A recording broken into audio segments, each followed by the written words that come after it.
એ જૂનાગઢના પાદરમાં નાનું એવું પંખીના માળા જવડું ગામ બેલખા. બેલખાની અંદર શેઠ સંઘાળશા અને સંઘાવતી બે જીવન જીવે, પણ એક દી ભજન એક દી સત્સંગ એવું જીવન જીવે. અને બે માણસને એક ટેક કે સાધુનું મોઢું ન જોવે ત્યાં લગન બે જમે નહીં. આવો બે માણસનો એક સંકલ્પ કે અમે સાધુને જો ભાળીએ તો જ અમારે જમવું, નકર જમવું નહીં.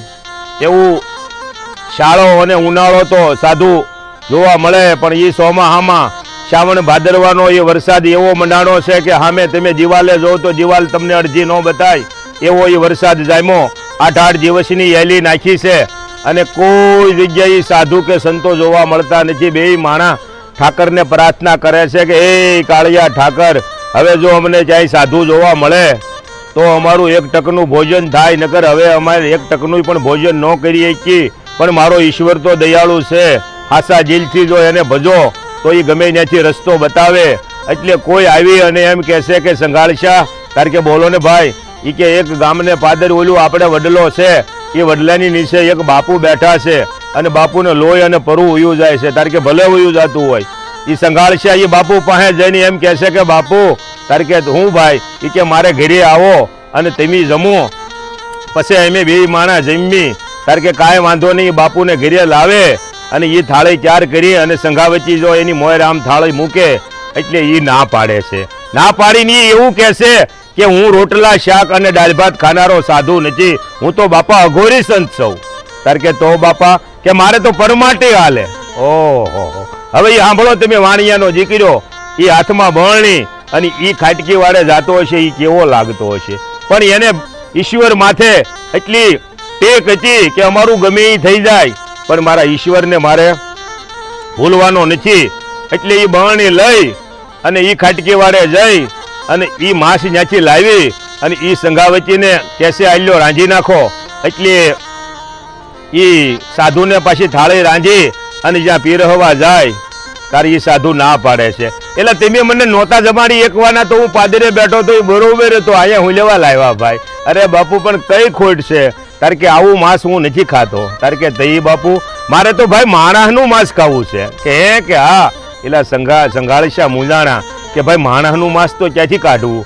પણ જ્યારે પુરુષ મૂંઝાય ત્યારે એને સ્ત્રી સાથ દેનારી હોય કે તમે મૂંઝાતા નહીં. તાર કે તો એ કે આ સાધુ નથી. તાર કે કોણ છે? તાર કે એ મને ભગવાન છે.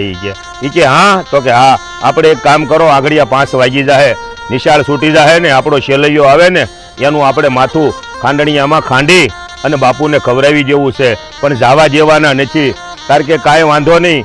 એ બે જણા ઘરમાં વાત કરે, બહાર બાપુ સાંભળી ગયા. એટલે બીજા રૂપમાં એ બાપુ જ્યાં નિશાળ છૂટી એટલે નિશાળના ગેટની બાજુમાં ઊભા રહી અને ઓલા શેલૈયાને એમ કહેશે કે એ શેલૈયા અહીંયા હાલ. તાર કે બોલો ને બાપુ. તાર કે તારા માવતર તો તને મારવા બેઠા કરીએ કે આંગણે આવ્યો અચિત ધૂતારો ધૂચી જાય અને પછી પસ્તાવો થાય. એટલે ત્યાં શેલૈયો શું કહેશે કે બાપુ મારે તો 1 માથું છે, પણ કે કદાચ જો રાવણની ઘોડી 10 માથા હોત ને તોય બાપુ હું 10 માથા સાધુ માટે આપી દે. એટલે ત્યાં કાંઈ બાપુની કારી વાગી નહીં અને એ શેલૈયો ઘરે આવ્યો અને એ જે એનું માથું ઉતાર્યું અને ખાંડણીયામાં નાખ્યું. એટલે એ બાપુ એમ કહેશે કે એવી રીતે ન ખાંડતા. તાર કે બાપા કઈ રીતે ખાંડીએ?